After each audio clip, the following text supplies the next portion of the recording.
You're listening to Whoa! Potluck.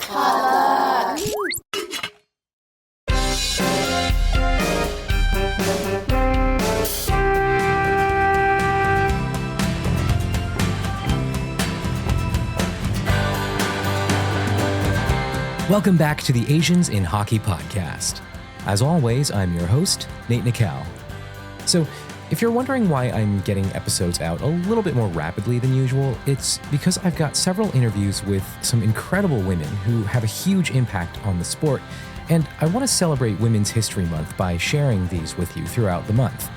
But since I'm putting these out a little more quickly than usual, I won't be able to collect as much info on what's going on in the Asian hockey world as I normally do, so the focus is going to be almost entirely on the interviews, which, when I think about it, isn't really such a bad thing. Anyway, in today's episode, I'll be chatting with Danielle Fujita, who's the skating coach for the Calgary Flames. As of 2022, fewer than half of the teams in the NHL employed a full-time skating coach, and of those coaches, only 2 of them were women. As far as I was able to find, Danielle is currently the only Asian woman working as a skating coach in the NHL. She's also the founder and CEO of My Hockey House, a holistic training hub for hockey players at all levels of the sport. Now, I had so much fun talking with Danielle about her journey to the NHL after working as an elite figure skating coach for many years, and I asked her what that transition was like. We also nerded out a little bit on skates, edges, and lacing techniques, so if those topics are up your alley, you're in luck. Okay, before we dive in, I do have a few favors to ask of you. First off, if it's safe for you to do so, could you take out your phone and send a link to this podcast to 1 or 2 of your friends? They don't even have to be hockey fans. I try to not get too in the weeds when it comes to the ins and outs of the sport, or at the very least, I try to keep things as easy to understand for new fans as possible. So please, spread the word about the show.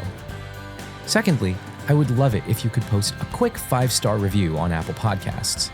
Even a 1-sentence review can go a long way towards building our audience on all of the podcast platforms. And to those of you who have already left a review, thank you so much for your kind words. And third, if you've been listening for a while now and you'd like to help out with some of the production and operating costs, you can do that through buymeacoffee.com. Just visit buymeacoffee.com/AsiansInHockey to make a donation. And as a gift, I will send a cool Asians in Hockey sticker to anyone who donates at least $5 US. Now, to reiterate, I promise to never charge a subscription fee for the podcast. I'm just glad you're listening, but I will always welcome whatever support you're able to offer. And finally, I would love to hear directly from you with your thoughts, stories, and feedback. You can reach out to me over at asiansinhockey.com/contact to send me a voice note or an email. It's always great to get your thoughts on some topics, feedback on stuff I've covered, or even your own stories of how you got into hockey. I'm actually very interested in learning about how you found yourself involved in the sport of hockey, whether as a fan, as a player, or even just as a casual viewer. If you send your story my way, I just might read your message or play your voice note on an upcoming episode, with your permission, of course. Okay, that's all I'm asking of you today. Thank you all so much for being a part of this growing community. And after the break, I've got just a few Asian hockey updates to talk about. We'll be right back.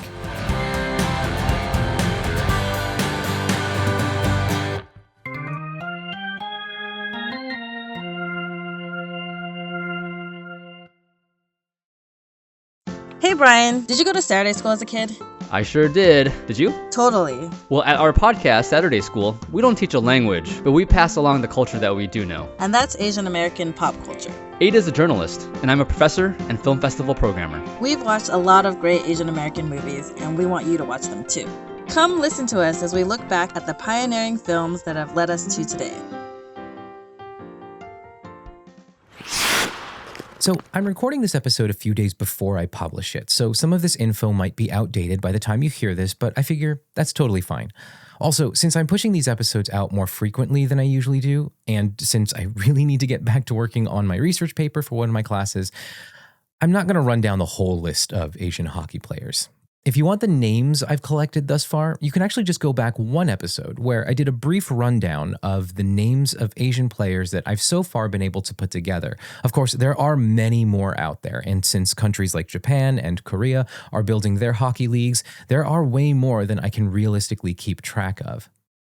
But I will do what I can to keep track of the ones playing in the elite North American leagues like the NHL, the PWHL, the AHL, and possibly the OHL, QMJHL, and ECHL, and occasionally the NCAA. But I do need to set some realistic expectations for myself, so you won't be hearing me talk about all of the current players in every episode. Today, I'm just going to focus on a few. First, let's talk about Hao-Shi Wang.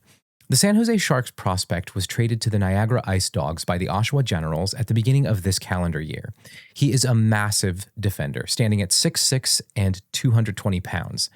There's a highlight from a couple weeks ago that's been circulating around social media, and honestly, it's incredible. During a game against the Saginaw Spirit, Wang takes the puck away from the Spirit, who are in his zone on a power play. Thanks to some excellent textbook back-checking, Wang gets out of traffic on his own and skates the puck straight up the ice, dekes heavily to his backhand, and beats the Saginaw goalie top shelf on his glove side. The kid has some incredible moves for a defender, so I'm really pumped to see what he does in the future. He's still committed to Boston University through 2027, as far as I can tell, so it'll be a couple years before he makes his full-time debut with the Sharks. But if I were a Sharks fan, I would be so excited for the future with this kid. Okay, next I want to briefly talk about Jason Robertson. Since returning from the Olympic break, Robertson has continued his excellent pace. He notched 5 goals and 10 assists in that time period, bringing his season point total to 81. Now, with 68 games played, if he can keep this pace up, he'll be just 3 points shy of a 100-point season, which is absolutely incredible. In a recent game against Edmonton, Robertson connected with Wyatt Johnston for an amazing assist from behind the goal line, and then just 30 seconds later puts another goal in himself off a feed from Johnston and a little spin move from the slot into the circle. Watching Robo, sometimes I wish I were a Dallas Stars fan with the highlight reel goals that this guy puts up.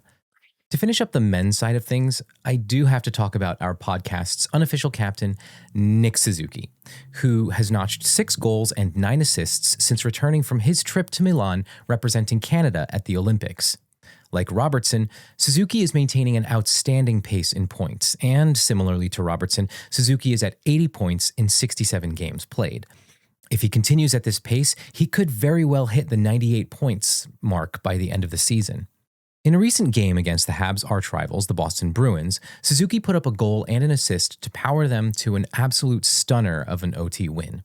Suzuki got his goal about halfway through the first period, taking a feed from Juraj Slafkovsky and dangling 3 times right in front of Jeremy Swayman's crease before backhanding it 7-hole between the Boston netminder's blocker and pad.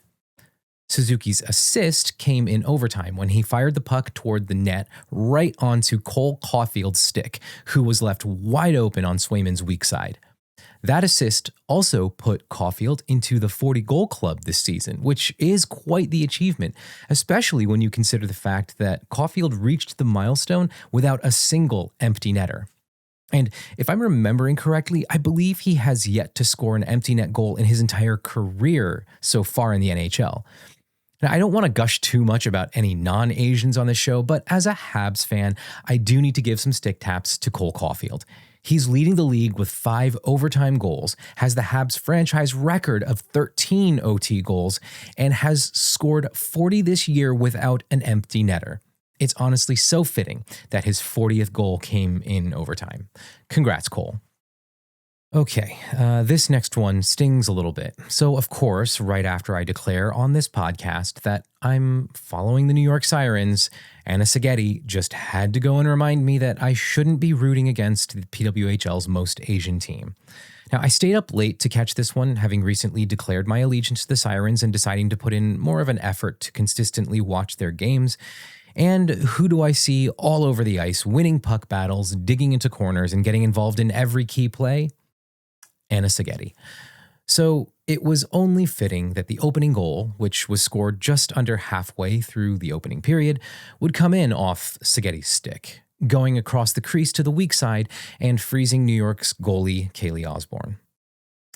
It was a tough game to watch, especially since the Sirens have been in playoff contention and the last few games have put them out of the running a bit.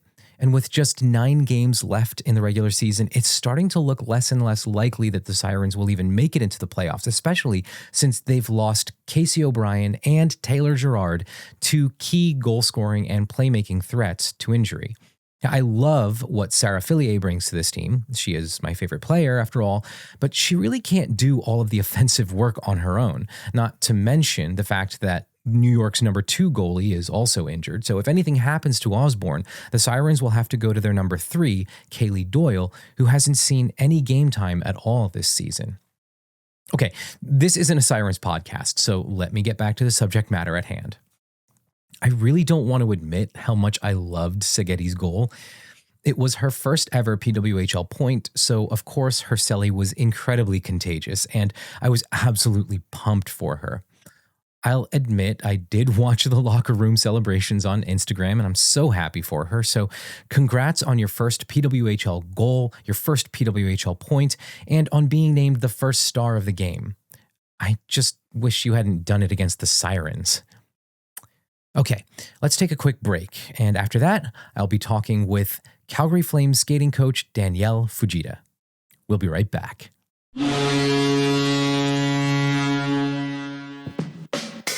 Hey, I'm Phil Yu, and you may know me from a blog called Angry Asian Man. And I'm Jeff Yang, author, journalist, and celebrity dad. We host a podcast called They Call Us Bruce, an unfiltered conversation about what's happening in Asian America. Each week or so, we host a discussion about some of the most vital and interesting topics in our pop culture and our community, bringing in guests who are shaping and informing this thing called Asian America from Hollywood to DC and beyond. We got media, entertainment, food, family, politics, representation. The good, the bad, the WTF of it all. So check us out wherever you get your podcasts or at theycallusbruce.com. Peace. Peace. Welcome back to the show. I'm joined today by Danielle Fujita, skating coach with the Calgary Flames and founder and owner of My Hockey House, Inc. Danielle is one of the few women skating coaches in the NHL and one of the very few coaches of Asian descent in the league. Danielle, thank you so much for hanging out with me today and joining us on the Asians in Hockey podcast. Thank you for having me. I'm super excited to be here. So Danielle, let's start from the beginning. So you didn't come to hockey initially, but what did hockey kind of represent to you growing up? And then at what point in your journey did you first sort of imagine yourself having a place inside the sport rather than just as a spectator or a fan or somebody in an adjacent sport? Hockey has always meant community to me. The first memory I have of hockey is probably when I was 3 or 4 years old. I grew up in a very small farming community in southern Alberta in Canada. And in that community, we had a junior A team called the Tabor Golden Suns. And I clearly remember sitting on my dad's lap, watching game after game after game. And we went to so many games that I eventually sat on the players' laps that were either scratched or hurt. And I did that for years and years and years. And so initially my thought of hockey is definitely community based. But as time went on and I had a brother who was highly competitive in hockey, it became about the athleticism and the competitiveness and the excitement around the sport. So I would say that, but it didn't dawn on me that I could actually be inside the sport until later on. I was maybe 11 when I decided to play hockey. There wasn't a team for girls at that point, but I just couldn't understand why girls weren't playing hockey. What was the reason behind that? Was there some sort of block from them being able to play? But I really just had my parents ask the question if I could register for hockey. The answer was yes. So then why not? From there, I was terrible at hockey. I was definitely a better figure skater. I could skate, but following the rules was, I don't know why, it just didn't click for me. I just wanted to skate fast and try to score. And so offsided myself did not align with our views. So then I stuck with the figure skating side of it. But eventually later on in life, as you can see, I eventually realized that there was a place for me in this sport. I loved it and I was passionate about it. So I made it happen. Awesome. So you have talked very openly about making a very intentional decision that you wanted to pursue the NHL. What was happening in your life at that moment that made you say, okay, I want to be a part of the biggest hockey show in the world? Oh, well, I'm going to be very honest here and share things that maybe I haven't shared with anybody else other than my family. And my decision to pursue the NHL came from a place where I was going through a really difficult time in my life, raising kids pretty much on my own, and teaching figure skating at a very high level. So I was teaching national and international athletes at that point. But figure skating wasn't it for me. I would constantly be told by parents of figure skaters that I was born to coach. And I think I always knew that inside. I was born to coach. It was what I was good at. It was what I was meant to do. But I never felt that it was in the figure skating realm. I always felt it was in the hockey world. And although I was teaching power skating at the same time as figure skating, the opportunities weren't there and presenting themselves like they were in the figure skating world. So I knew at that point I had to make it happen. And so that's what I did. Oh, wow. Wow. Thanks for sharing. Absolutely. So like you said, figure skating was your professional home for a very long time. What was it like emotionally or even professionally to leave something very familiar or stable for something like a career in the NHL, which the pathway might not have been super clear for you at the time? I was ready for it, first off. But it was a little scary. You know, you get complacent almost in a place where you're comfortable and you know things like the back of your hand. You can go through the motions in your sleep. To leave that and enter a different industry, even though it's still coaching, it's considered a different industry. It was a little bit, I wouldn't say intimidating because I was really ready for it, but it was, it brought a little bit of anxiousness in an exciting way, for sure. Yeah. Gotcha. So, like you were saying, there were those moments of anxiousness. When you first entered NHL spaces, what were some of those big moments of self-doubt that you had to work through, and what helped you to stay grounded in those moments? Yeah, you know, when people grow up, I think there's always these two voices that sit on our shoulders, and whether we acknowledge them or not, I think they're always there. So we have that, you know, the devil angel type of pull. And so we have that voice that's always putting doubt in our abilities. And then we have that side of us that's saying, you know, don't listen to that. You're fine. You can do this. You have the ability. My angel voice was always very strong. Although that the doubt was always there, it would just be these flashes of doubt. And I was even at a young age, I was very good at putting that voice, that negative side, I would be able to park it. And I always relied on that voice that always told me that I was meant to do more. I was meant to have a bigger impact. I was meant to move to a higher level. I just always had this instinctive feeling growing up that there was just a higher level for me to coach at. And so I relied on that when there was moments of doubt. And when those moments of doubt showed up, I would turn to my brother, who knows hockey better than me. And he would reinforce that, no, Danielle, you're very good at what you do. Just keep going. Or my husband or my kids even would just give me that little push of, you know, moments when I would have imposter syndrome and they would say, you know what, Mom, like, just keep going. You've got this. So yeah, you rely on family, you rely on the people that support you the most, and you rely on yourself if you really can listen to that inner voice of realism.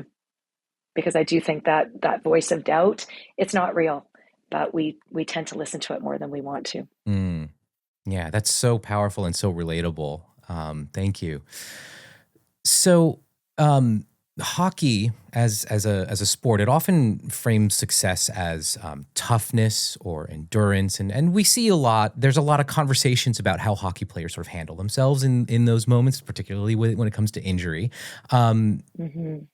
But moving aside from that a little bit, but how, as a woman entering a male-dominated environment, how did you define credibility for yourself before others were willing to grant it to you, and in an environment that kind of values a very, I suppose, for lack of a better term, hyper-masculine approach to endurance?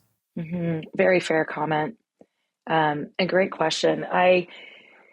I've thought about this quite often, and I do get asked it a fair bit. And so I would say what I always say is I had to study the sport. I couldn't just be a figure skater coming into the hockey world Right. and just remain a figure skater. I just couldn't do that. You won't earn the respect or trust of hockey players if you do that. So funny enough, I would come into the world of hockey trying to skate like a hockey player, talk like a hockey player, communicate like a hockey player, with my feminine twist, to be quite frank. I think a lot of my success today is because I'm actually a female. And if you were to talk to some of the pros that I work with, or even the semi-pros, they might say the same thing. It's that trust value. Mm-hmm. For whatever reason, I become the mom or the fun aunt, or and they can open up and communicate to me differently than a male coach in their organization. So although yes, being a female can have some disadvantages, and yes, you have to prove yourself, and yes, you have to, I feel, do more than some of the male people in the industry.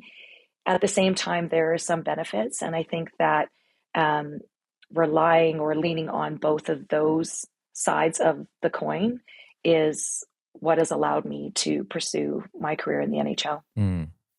So moving into a little bit of the territory that this podcast is sort of themed around, you are a Japanese Canadian working at the highest level of a sport that hasn't historically included a whole lot of Asian people on the ice, let alone behind the bench. When did you first become conscious of what your presence in the NHL might symbolize to others? Wow. I have to admit, growing up, I didn't, for many years, I didn't even realize that my race was going to be a hindrance at any point in my life. I came from a very large Japanese Canadian community, and so there was a lot of me's around, a lot of mixed race players or even colleagues around growing up. But I think when it hit me the most was actually in my adulthood, even, as recently as 2017, when the NHL, they made a push. I can't remember what it was called. I think it was Hockey is for Everyone campaign. Yeah. Might have been something like that. Was it that? Yes, I believe it was. Yeah.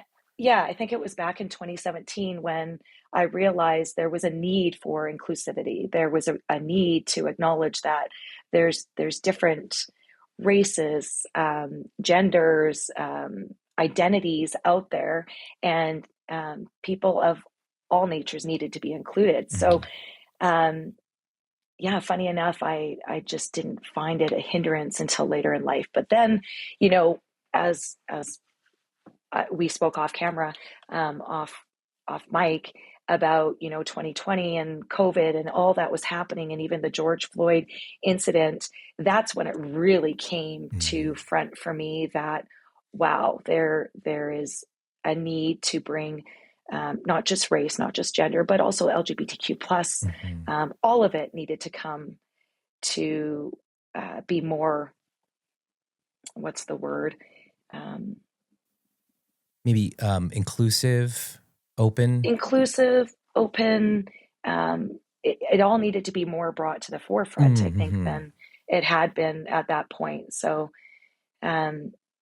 I don't think for me it's just race, although that has a part of it now. There's a Japanese community down in southern Alberta in Canada here that has really brought a lot of these conversations to life as well. And I enjoy being part of it.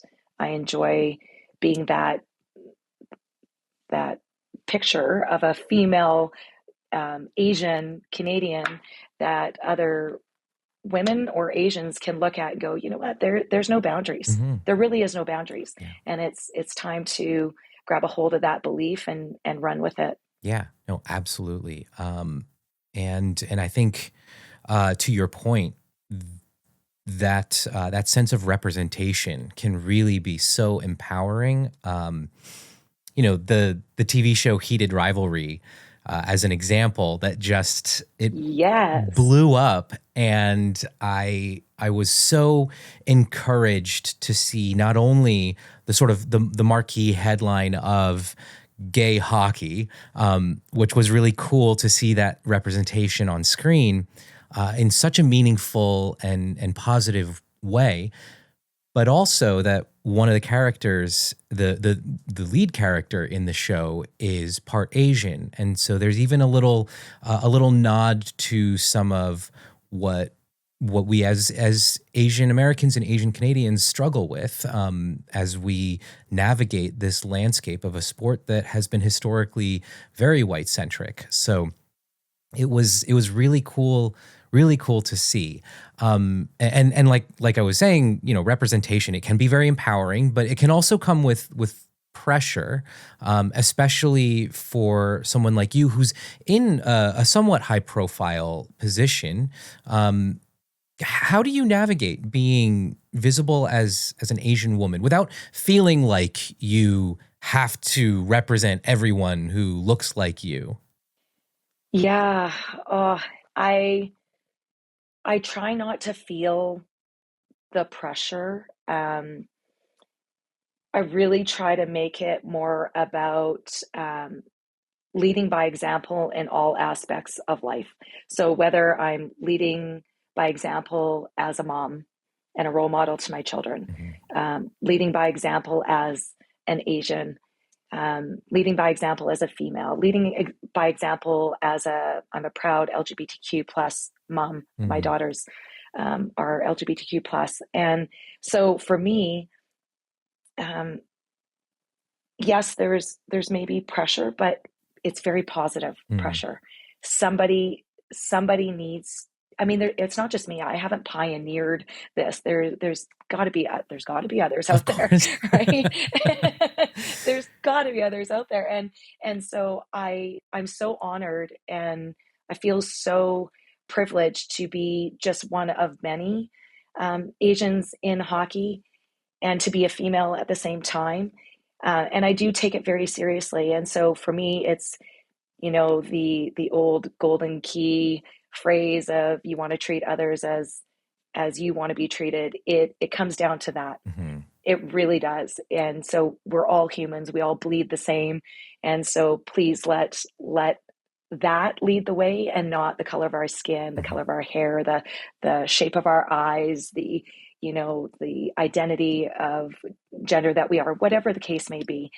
We're all humans. And so with that, let that be the thing we lead with. Yeah, that's so true. And I think over the course of our conversation, you've sort of talked a little bit about, as an individual entering the space, your approach to being in these sort of spaces and doing what you do. But flipping the script a little bit, and if you were to speak to, say, some of the gatekeepers or the organizations, the institutions, you have earned trust in spaces that weren't necessarily designed with you in mind. What do you wish organizations understood better about inclusion beyond just, let's open the door for everyone? I love this question. I would love to be able to speak to a bunch of decision makers, whether it's in hockey or business or anything like that. This is where I get really excited, because it's not, as I was just saying, it's not our hair color and our skin color and the shape of our eyes and all of that. It's not that makes us good at what we do, right? It's our talents, our individual experiences and our knowledge and our passion and our drive. And it's all of that makes us the asset to your company or organization.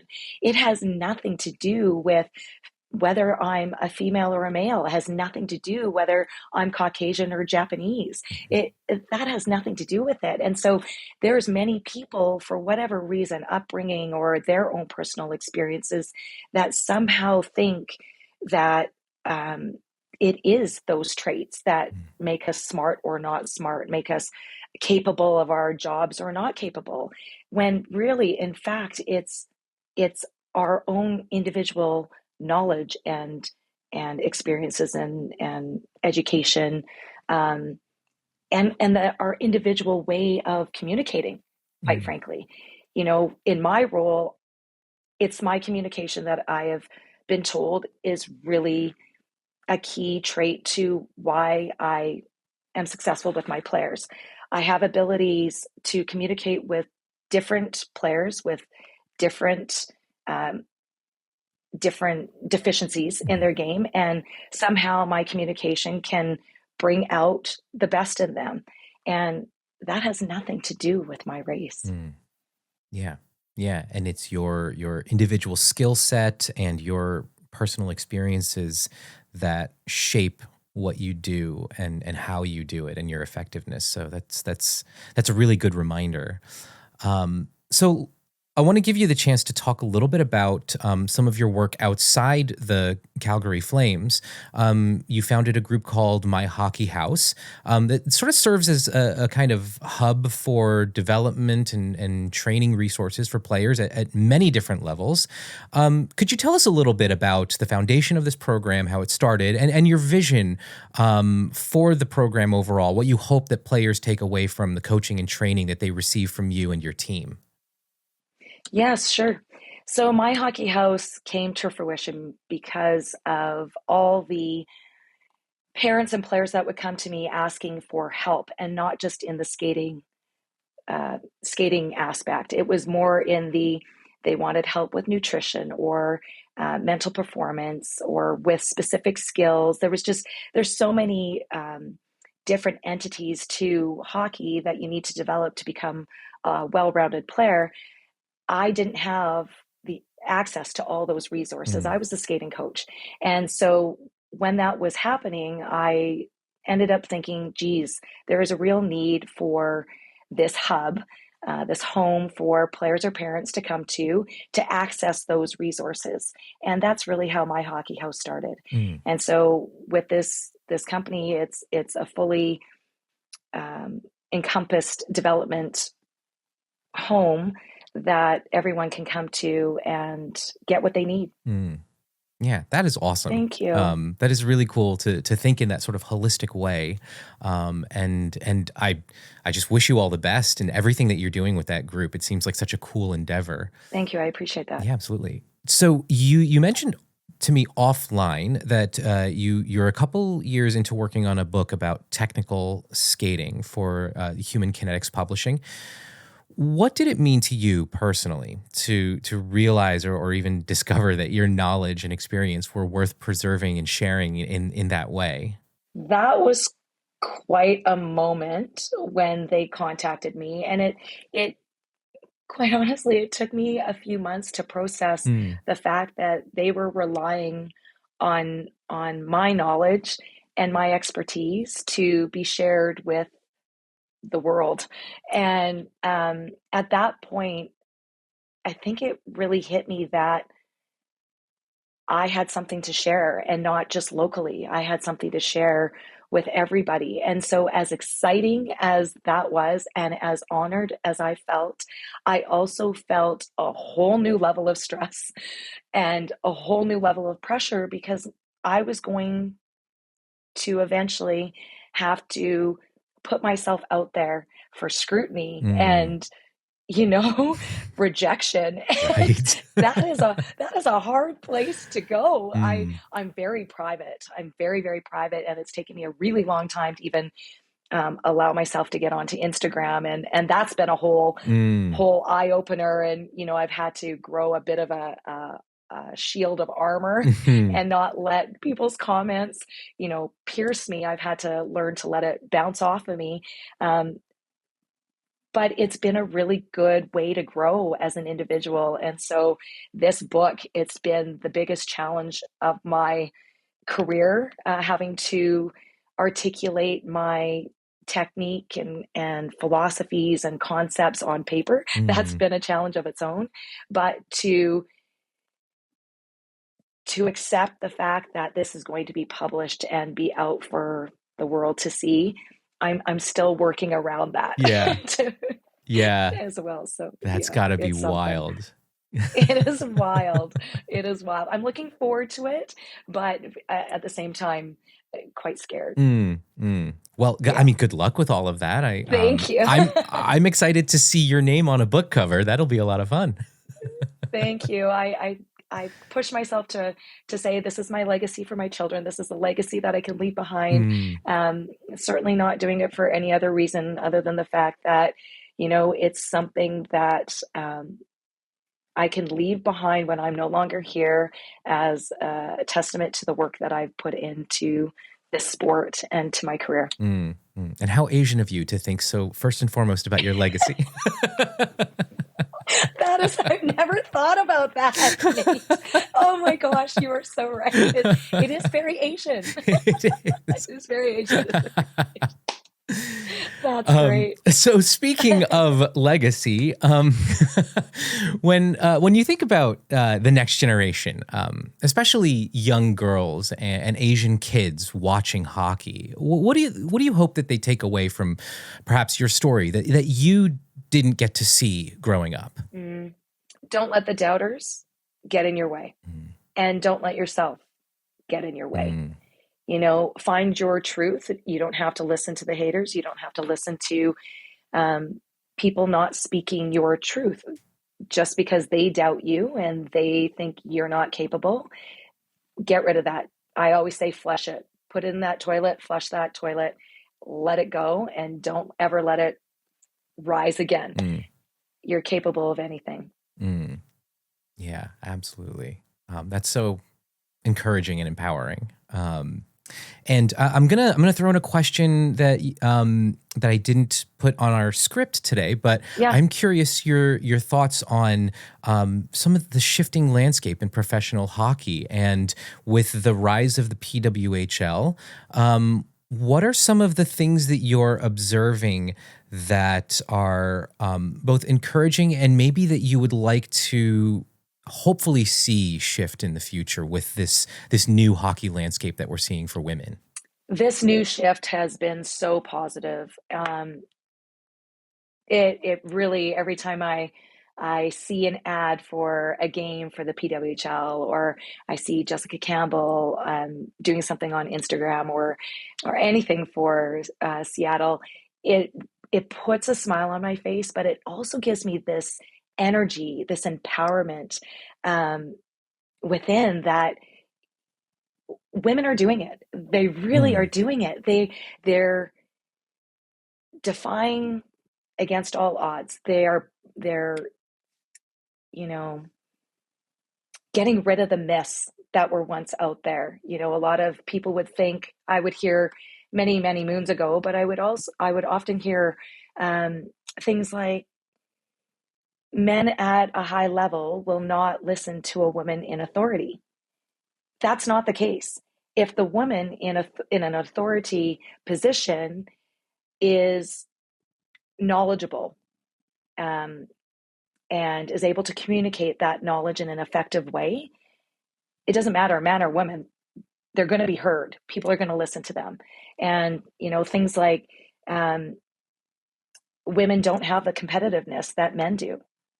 Oh, that is so far from the truth, right? And women are out there right now are proving it. The PWHL has been so successful. Yeah. Look at the attendance numbers for these games. It's incredible. So exciting and so happy for all of them. Yeah. And it's only going to continue to grow. I mean, we can just keep seeing records getting broken. And of course, I think the record is sort of hit a ceiling. The attendance record has hit his ceiling because they've played a game at the Bell Center. So that's the biggest hockey arena that you can play at, and they sold it out. So that's kind of it. Unless they build another bigger arena. That's right. That's Yep, right. yep. It's pretty darn impressive. Yeah, yeah. Or until the women start playing outdoor games and then play in those football stadiums, then we'll see more attendance records. But until then, that's it. You got the Bell Center and you've hit capped. it. Yeah, yeah. You've arrived. The women have arrived.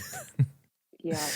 It speaks volumes, though, doesn't it? Oh yeah. Oh, absolutely. Yeah. I'm very excited now. I do still have a soft spot for some of the older teams. My favorite women's hockey team for a long time was the Metropolitan Riveters, part of the NWHL.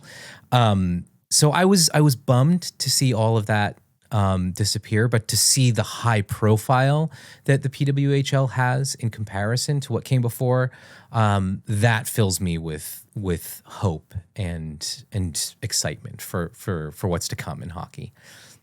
Oh, I agree with you on that.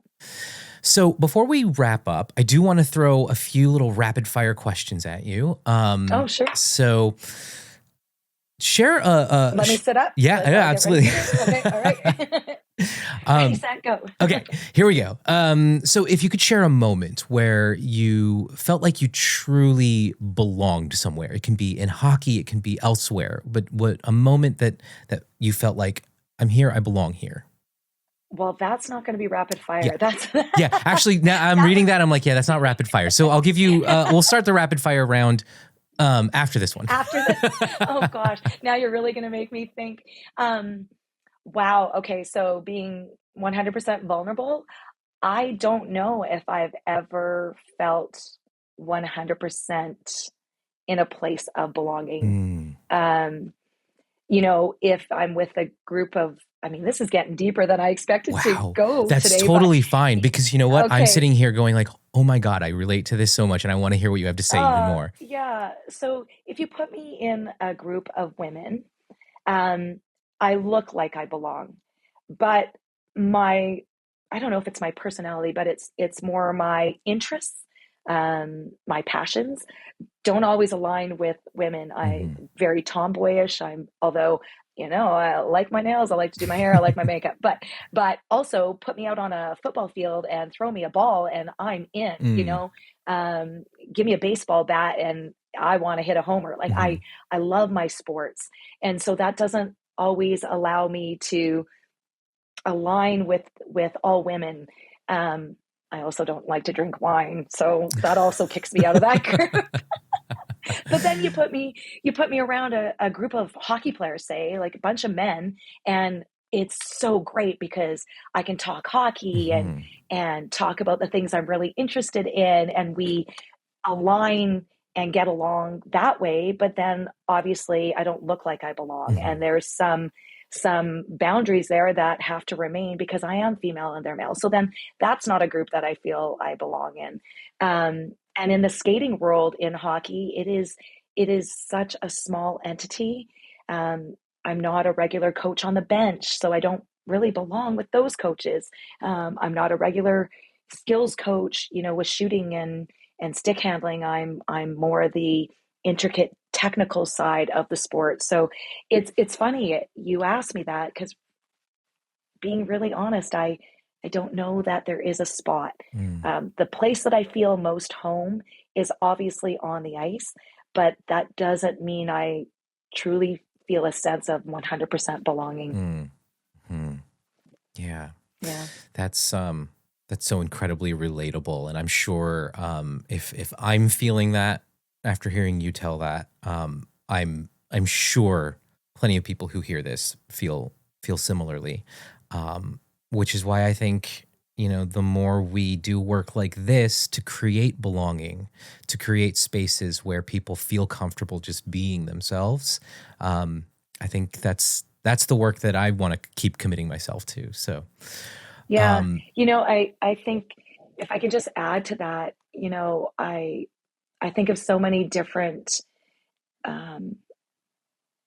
industries or areas of sport that predominantly have Caucasian-based athletes, walking into a dressing room, not looking like them, instantly puts you in a different state of mind, mentally, also physically, right? It brings up that almost sense of anxiety and, worry and, boy, oh boy, I don't fit in here, but I really want to play this sport. There is all of that. And I think that's another whole conversation to have, but Absolutely. It's real, it's out there. And unfortunately we still have to deal with that today. Yeah. No, it's an unfortunate truth about the world we live in right now and how sports function. Okay. So this one might also not be rapid fire. So maybe the next one.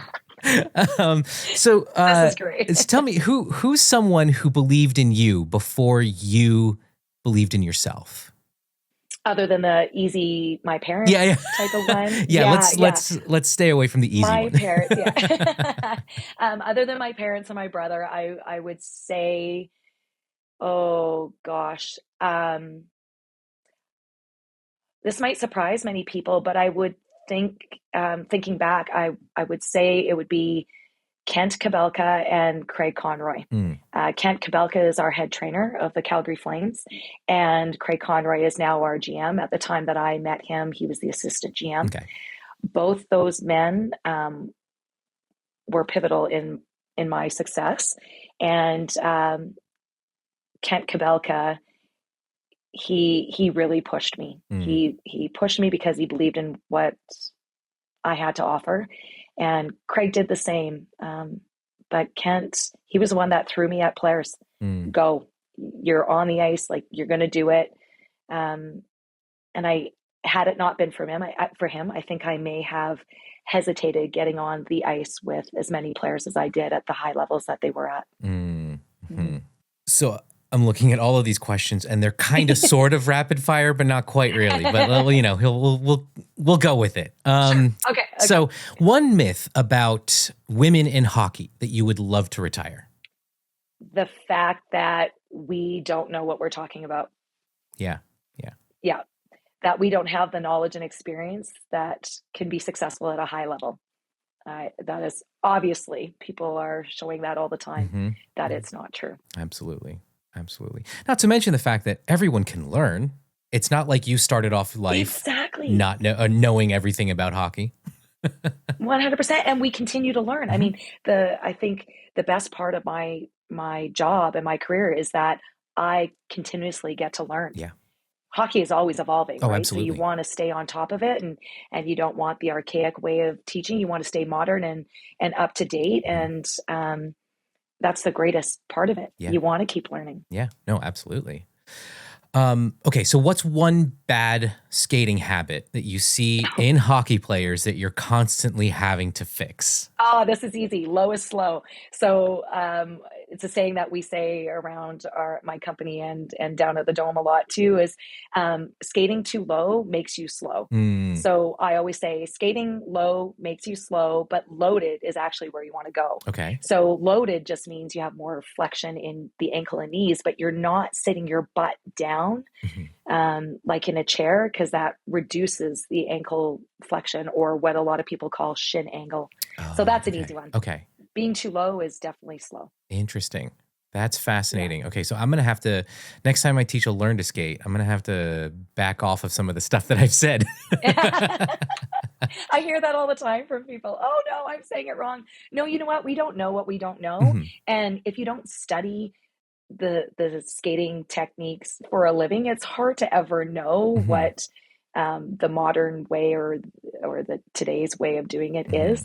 But it's all about, you want to get that knee past the toe idea, at least knee over toe, depending on the structure of your body. Right. But if you sit your butt down, it pulls your knees back over your heels and not over your toes. Yeah. So. When I think about even my own skating, like that seems to make sense, because I find if I try to go back too far, my balance is all off and I don't feel like I have any power to push through.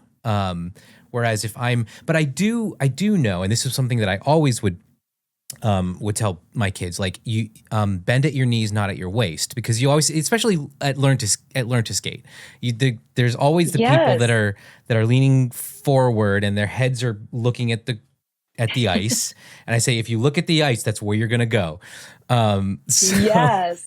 so like, keep your eyes straight ahead and bend at your knees, and you'll get that stance sort of naturally. But I used to think prior to this conversation, I used to think, okay, imagine you're in a chair or you're about to sit in a chair, but that's actually really not helpful because it does sort of screw up your balance a bit. It really does. It does play with your balance. That's the most important part of it. But I mean, deeper into it, it also affects how many muscle groups you can actually activate, maximize, right?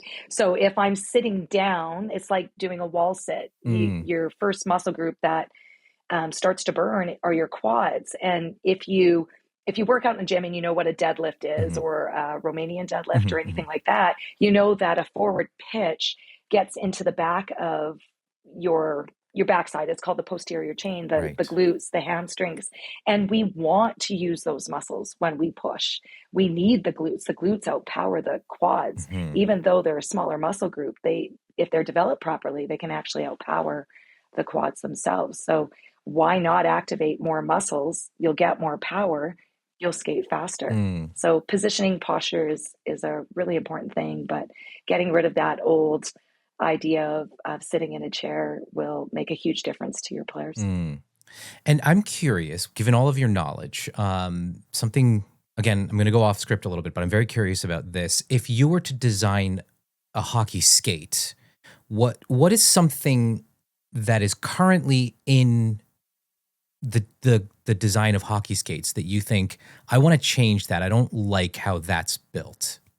Oh, that one's a tough one, just because depending on the level you're at, I would love to change the stiffness of some skates, but at the same time, you would be compromising the protection of players' ankles. Right. So we can't really go into that. If I could maneuver just off a little bit from that, it would be, I wish people would tie their skates better. Okay. And not so much about change the skate itself, because the skate has a purpose. And skates have evolved for many reasons. They've changed structure and materials and so on. But the way that people tie their skates can greatly affect their balance, their ability to push, and therefore speed. So I'm not a big fan of really loose skates everywhere. So people who just leave their foot loosey-goosey inside, that's tough to watch. But I think that would be where I would lean, is just on how to tie skates and not so much changing the skate itself. Gotcha. Yeah, I'm definitely a fan of keeping things nice and tight, especially lower in the skate. I do like to have a little bit of room in my ankle. But I also rely a little bit on the fact that my skates, when I got them 10 years ago, and when I got them baked, the guy at the shop really kind of pushed them all around my ankles. So now I have very little forward flexion that I can work with. So I end up kind of keeping it relatively loose up top, just because it's already kind of molded around my ankle, which I find a little bit annoying, but It for me, it is what it is. I was like, I'm going all in on, because I was spending 4 or 5 days a week on the ice. I'm like, I'm going all in for the high end skates. I got them 10 years ago, and I still skate in them. So like, yeah, I got the Super Tax back in 2016. I think. Yeah. So those are my skates, and they're stiff as all get out, which is really unnecessary for me because I play up front.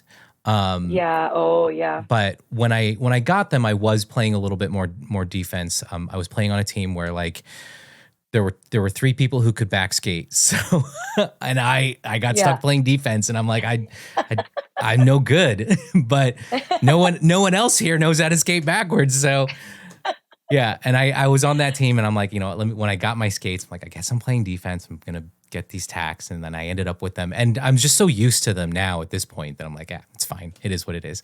But it is a frustration as a skating coach. Just sometimes, well, not even sometimes, many times, a skate is too much for the level of the player, or right, it's just too much of a skate. Yeah. It doesn't need to be that stiff if you're only skating once a week. It doesn't, there's that part, it can be tough because it's a big investment. Oh yeah, right. absolutely. And the other thing is with skates, you have to make sure not only does the length fit properly, but the width has to fit just as well.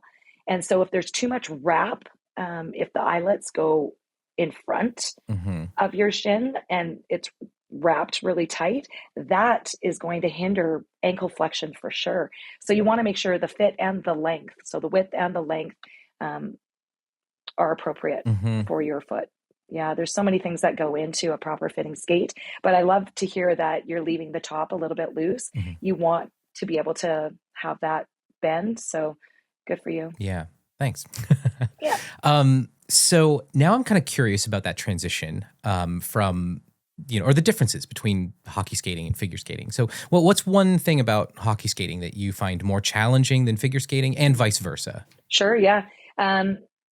Well, as a figure skater going into hockey, explosiveness, the quick starts, the accelerated movements of the first 3 steps is always a challenge going from figure skating to hockey, because that's just not something that is in the world of figure skating. And so vice versa, in figure skating for hockey players, it's that consistent edge control without even thinking about it, right? It's getting to that point where you don't even think about it. It's 100% feel and intuition. That's what a figure skater brings. So yes, very different worlds. They do complement each other, but I often say to figure skating coaches who want to get into power skating, there really isn't anything the same. Not a lot transfers over other than edge work. The way we push is a bit different. Skating is a lot about, the lines that you create and how graceful you do it. And there's a lot of power and speed in figure skating, but in a very different way. Whereas hockey it's stop go. It's very agile. It's very bursty. It's very dynamic that way. So very, very different. Yeah. Yeah. And even the sounds that you hear just in the skating alone, when I used to be a little bit more of a rink rat, I would hear my skates going through, and even similar maneuvers when my friends and colleagues were in figure skating, just turning, the sound that your skate makes as it's going into the ice, and then the lines that it draws when I'm making those quick turns. I look at what I leave behind on the ice, and it's this like divot that's pretty deep and significant. Yeah, and it's a crunching sound versus figure skating, which has more of like a higher pitched sort of slicing sound as opposed to that like grind that you hear from a hockey skate. So it's fascinating. Even just those sounds can indicate something very unique about each style of skating. So it definitely can. And there is no debating that figure skaters are more efficient with their skating. And so, turns are a very popular thing. It's a request made often to figure skating coaches. Can you help me with my turns? Because turns, against what most people think, turns aren't about speed. Turns are about efficiency in order to get speed on the exit of them. Okay. So if you can make your turns efficient, they'll be effective, which means your exits will have the ability to produce power. Whereas if your turn is not efficient and you're digging deep into the ice, you're going to lose speed, which means you're going to lose balance, which means you then are going to lose the exit speed that you're going for or that you need. So it's all connected. Yeah. Oh, that's so fascinating. Danielle, I could sit here and talk hours on just mechanics and physics and skating in general. I love this kind of stuff. My nerd brain is just starting to hyperfixate a little bit. So I will go ahead and give you the opportunity to just say whatever it is you want to plug. If you want to point people to your work online, obviously I'll put links into the show notes, but if you want to shout it out here before we sign off, where can people find you and your work online? And is there anything that you want to plug here? Oh, thank you for that opportunity. I want to lead everyone to myhockeyhouse.net. If you're around the area and would like some lessons, please reach out. But I also do travel and do clinics wherever you are. So feel free, find me at myhockeyhouse.net. Awesome. Danielle, thank you so much. This has been such an eye-opening conversation and a really encouraging one. And obviously, we'll be in touch online and love to see you around the internet a bit. I know that social media is still not as exciting a thing for you as it might be for me, but that is how we got in touch with each other. So I look forward to bumping into you on the interwebs, and hopefully I'll be out in the Calgary area at some point and we can touch base in person. Thank you again for having me. It's been so enjoyable. Absolutely. That's it for today's episode. Be sure to tune in next time when I'll be speaking with Ray Halloran, goaltender for the Japanese national team and an Olympian in the women's hockey tournament at the 2026 Milano Cortina Olympic Games. Be sure to subscribe if you haven't already so you don't miss out. Asians in Hockey is a part of the Potluck Podcast Collective and is hosted and produced by me, Nate Nickel. Contributing producers are Chad Soon and Chris Wu. If you like what you heard, leave us a 5-star review on Apple Podcasts or Spotify and share this podcast with your friends. To keep up with us on socials, follow us on Instagram and Threads at Asians in Hockey and on Blue Sky at asiansinhockey.com. You can also find us on Facebook at facebook.com/asiansinhockey. And please feel free to shoot me an email at contact@asiansinhockey.com, and don't forget to visit asiansinhockey.com for more great content. See you next time on the Asians in Hockey podcast.